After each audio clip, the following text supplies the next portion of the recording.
Hi, this is DOSBox Mom. Welcome to Let's Play Curse of the Azure Bonds. This is the second game in SSI's Gold Box series of computer role-playing games based on the first edition Advanced Dungeons & Dragons rules, also the second game in their Forgotten Realms quartet of Gold Box games. Here we have the main credits here. And we're going to press P for play. We're now at the copy protection screen. Uses a code wheel very similar to the one from Pool of Radiance. Not the same code wheel though. If you have a paper code wheel that came with your copy of this game, you're in great shape. Otherwise, there are PDFs of this that you can download. There's a fellow who's created an online program that duplicates what this does. Or there is a hack that enables debug mode so you can get rid of the copy protection completely. So we're finding the elf rune in the outer ring and matching that with a dwarf rune in the inner ring. And then we just pick one character from one of the three tracks.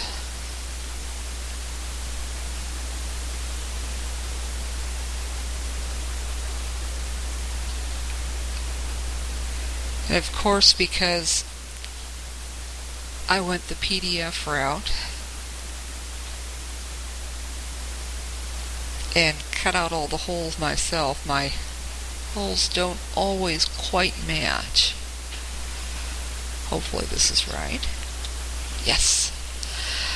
Okay, now I've transferred over some characters that played through Pool of Radiance, so we're just going to add character to party.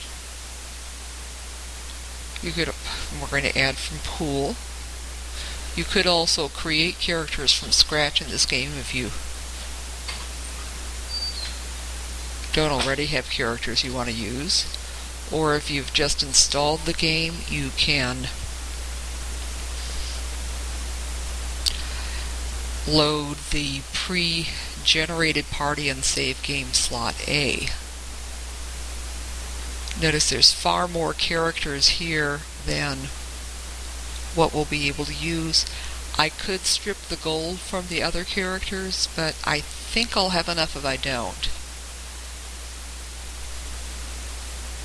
So I'm just going to scroll down here and pick the characters I want.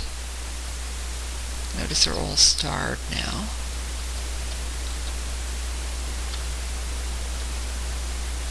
And there's my 6 characters.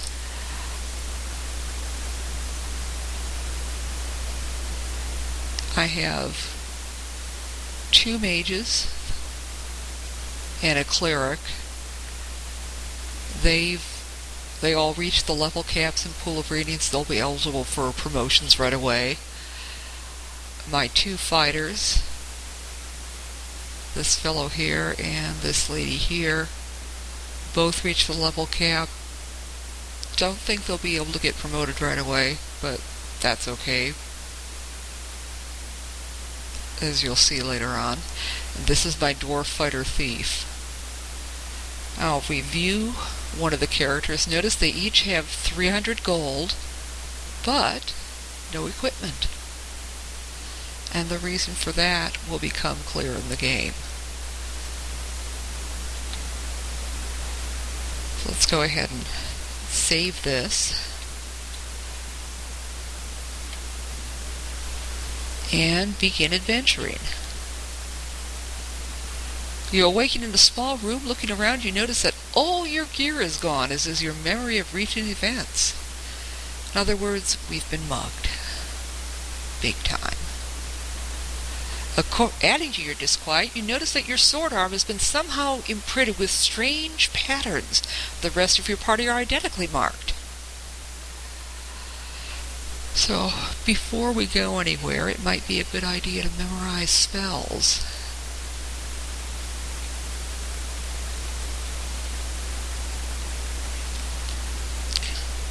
I know it's safe to rest here, so I won't bother saving first.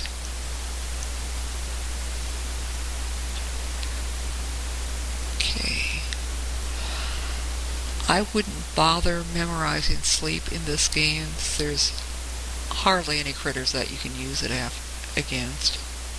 So I'm just going to use shield, read magic, magic missile, maybe enlarge, mirror image, stinking cloud, and fireball, lightning bolt.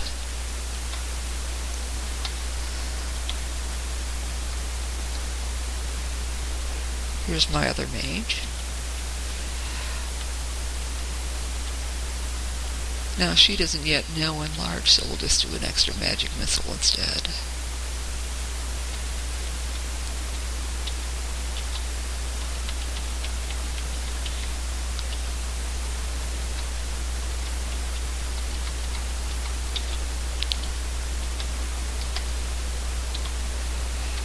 And here's our cleric.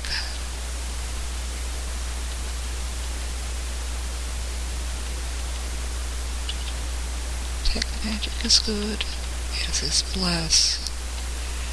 And then I think a few cure light wounds. Maybe find traps. Don't need spiritual hammer because you do get to use staff slings if you're a cleric in this game. That's something new.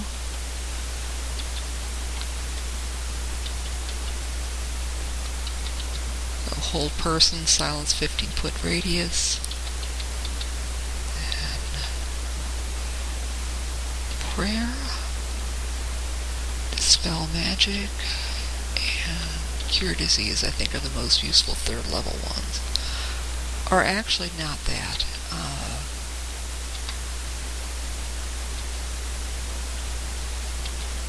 I'm going to have to redo this.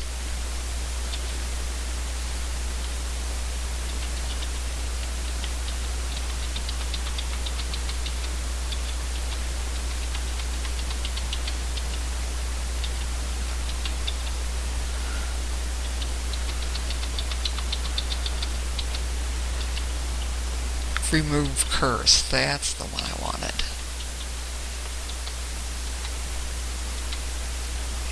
Rest. That's going to take about half a day of game time.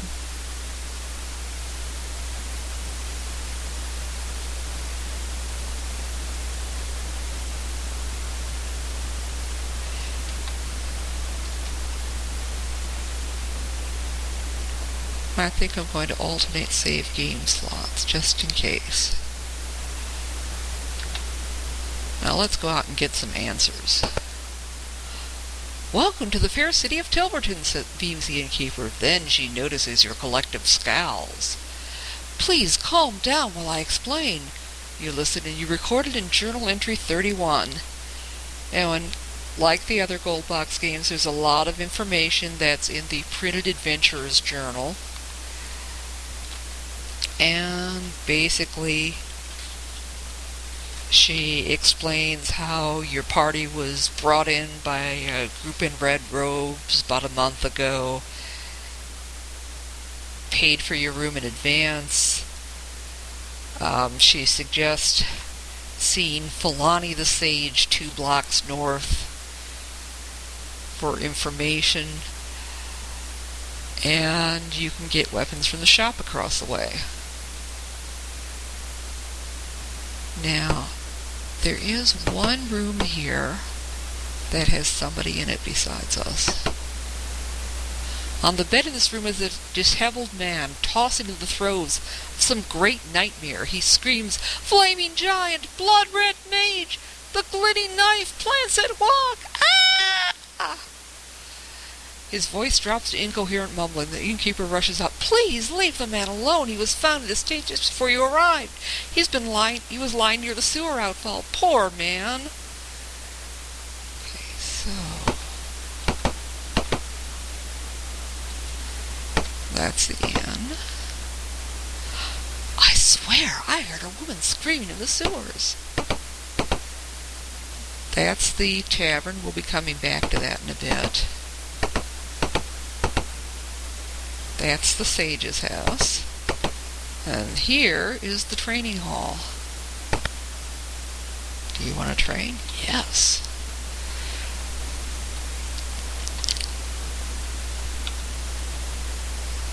Now,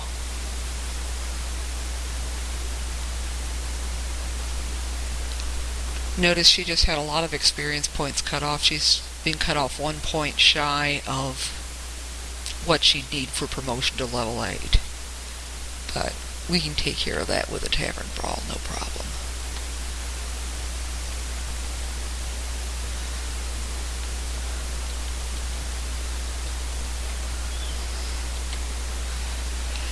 And our mages get to learn their first level 4 spells.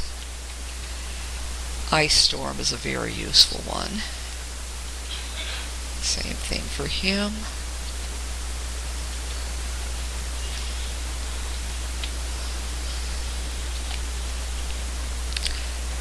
And then, yeah. Okay, this is one of our fighters. We're going to have him do Human Change Class. He's neutral good. We're going to dual class him as a ranger. And our other fighter, she's lawful good, so we're going to dual class her as a paladin. Now they're both back at level 1. They're not going to gain any hit points until they match the number of levels they had as straight fighters, but they do keep their old hit points, and since they're both classes are fighter types, they can still use the same armor and weapons they would have anyway. Yeah. So let's save game, begin adventuring. Now before we get into a tavern brawl, we are going to want to buy equipment. There's one shop here at the general store.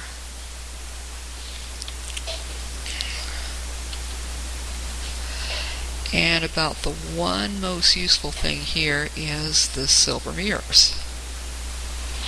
Oh. Did I buy one or not? Yeah. Okay.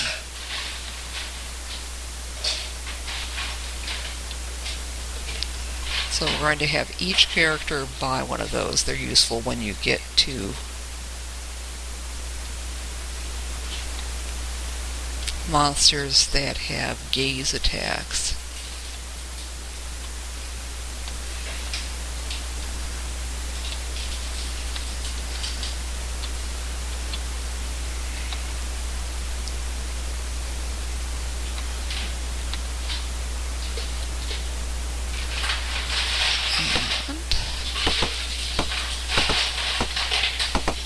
As long as we're going along this side of the street, might as well visit the temple.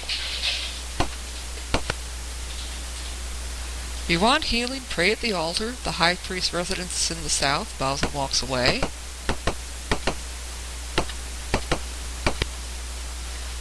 I'm the high priest. You look troubled, my children. Do you wish to tell me your story? Listen sympathetically, cast a remove curse spell, and you record it in journal entry 19. Basically, it epic fails. Big sound effects. And at this point, we better take a break. We'll come back next time. We'll go buy the rest of our equipment and get in a fight. See you later.